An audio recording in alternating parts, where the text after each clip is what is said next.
Oman will behave just like everybody else, or we'll have to blow them up. They understand that. They'll be fine. बहुत जल्द Iran का काम खत्म कर दूंगा।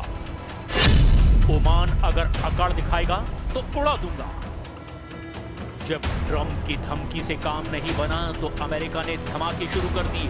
धमाके भी विनाशकारी, मिसाइलों के, बमों के, किलर ड्रोन के, सुपर पावर के हथियारों से जब हमला होता है तो ऐसे दृश्य दिखते हैं। हर तरफ आग, हर तरफ बारूद, हर तरफ खौफ।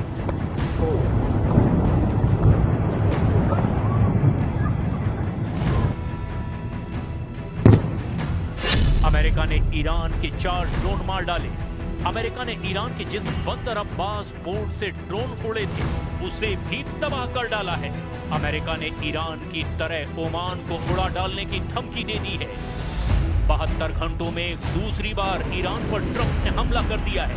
पहली बार तो ईरान शांत रहा, लेकिन दूसरी बार ऐसा करारा जवाब दे रहा है कि अमेरिका के होश उड़े हुए हैं। ईरान ने रात 1:30 बजे हमले का जवाब देने में सिर्फ 4 घंटे लिए। ईरान ने ट्रंप के उसी सैन्य अड्डे को मिसाइलों से दहलाया जहां से हमला किया गया।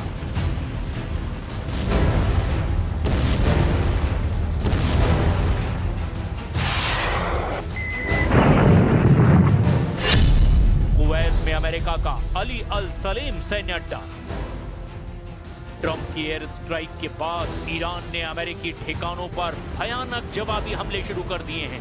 ईरान की तस्नीम न्यूज के मुताबिक रिवोल्यूशनरी गार्ड्स ने सबसे पहले कुवैत के अल सलेम बेस पर मिसाइलों की बौछार की। ईरान ने जवाबी हमला करने के बाद धमकी दी कि अगर अमेरिका युद्ध भड़काएगा तो खाड़ी में उसके किसी भी सैन्य अड्डे को सलामत नहीं रहने देंगे।